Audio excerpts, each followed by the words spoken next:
جی السلام علیکم ورحمۃ اللہ وبرکاتہ۔ جمعیت علماء اسلام کے ہر خبر سے باخبر رہنے کے لیے آپ کا ہمارے ساتھ ہونا بہت ضروری ہے۔ ہم کوشش کرتے ہیں کہ ہر پیچیدہ بات کو سادہ اور سچے انداز میں آپ تک پہنچائیں۔ ایسی ہی مزید معلوماتی ویڈیوز کے لیے ہماری چینل کو ابھی سبسکرائب کریں۔ تو چلیے سٹارٹ کرتے ہیں کہ جمعیت علماء اسلام ایک مؤثر قوت ہے۔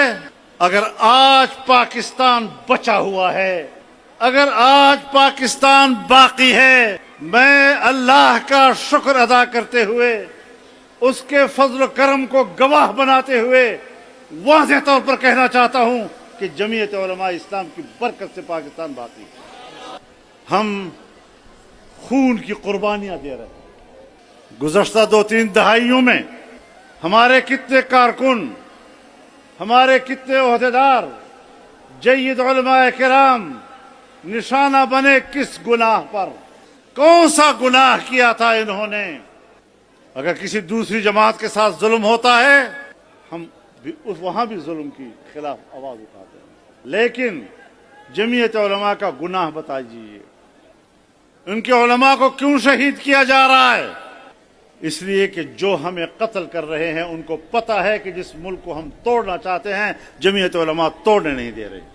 ہم تو پگڈنڈی پہ سفر کر رہے ہیں، ایک طرف دباؤ آتا ہے، کبھی دوسری طرف سے دباؤ آتا ہے، ہم الیکشن لڑتے ہیں، ہم پاکستان کے جمہوری نظام کے ساتھ وابستہ ہیں، اور اسٹیبلشمنٹ دھاندلیاں کر کے ہمیں پارلیمنٹ سے باہر رکھتی ہے۔ ایک طرف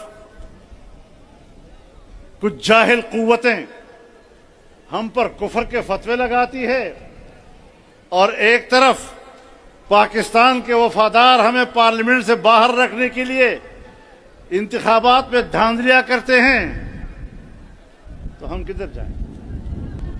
زاہد تنگ نظر نے مجھے کافر جانا، اور کافر یہ سمجھتا ہے مسلمان ہوں میں۔ اس پگڈنڈی پر ہم سفر کر رہے ہیں۔ ایک طرف بھی ہم پر گولیاں برس رہی ہیں، اور باجوڑ سے لے کر کراچی تک ہم نے لاشیں اٹھائی ہیں۔ ایک باجوڑ میں ہم نے 80 جنازے ایک ہی اجتماع سے اٹھائے ہیں۔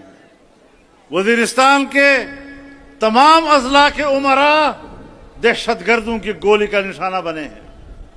محمد کے علاقے میں جائیں، کرم کے علاقے میں جائیں، وزیرستان کے علاقے میں جائیں، علماء ہی نشانے پہ، علماء ہی نشانے پر، علماء ہی نشانے پر۔ کیوں؟ لیکن اگر کوئی یہ سمجھتا ہے کہ ہم ان حربوں سے جمعیت علماء اسلام کے پائے استقامت کو متزلزل کر سکیں گے، یاد رکھیں ہم نے اپنی تاریخ سے سر اٹھا کے چلنا سیکھا ہے، کسی کے سامنے جھکنا نہیں سیکھا ہے۔ لیکن میری جان، مال اور عزت و آبرو کی ذمہ داری ریاست کی ہے۔ ریاست ذمہ دار ہے۔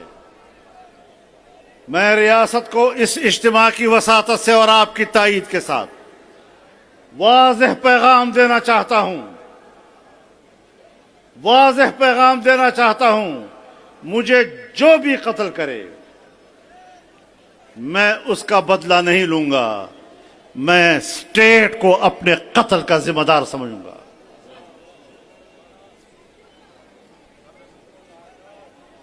اطلاع بھیج دیتے ہیں، تھریٹ لیٹر، فون کر لیتے ہیں آپ فلانے علاقے میں نہ جائیں۔ یہاں بھی روک رہے تھے نا، میں نے کہا جاؤں گا۔ نعرہ تکبیر! قائد تیری جرت کو، قائد تیری جرت کو۔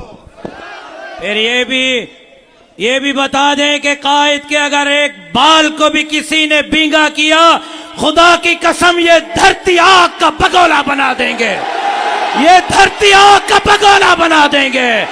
قائد محترم کے جانشار ہم یہاں موجود ہیں، کسی مائی کے لال کو قائد کی طرف میلی آنکھ سے دیکھنے کی اجازت نہیں دیں گے۔ قائد تیرے جانثار، قائد تیرے جانثار، قائد تیرے جانثار، قائد تیرے جانثار. من المؤمنين رجال صدقوا ما عاهدوا الله عليه فمنهم من قضى نحبه ومنهم من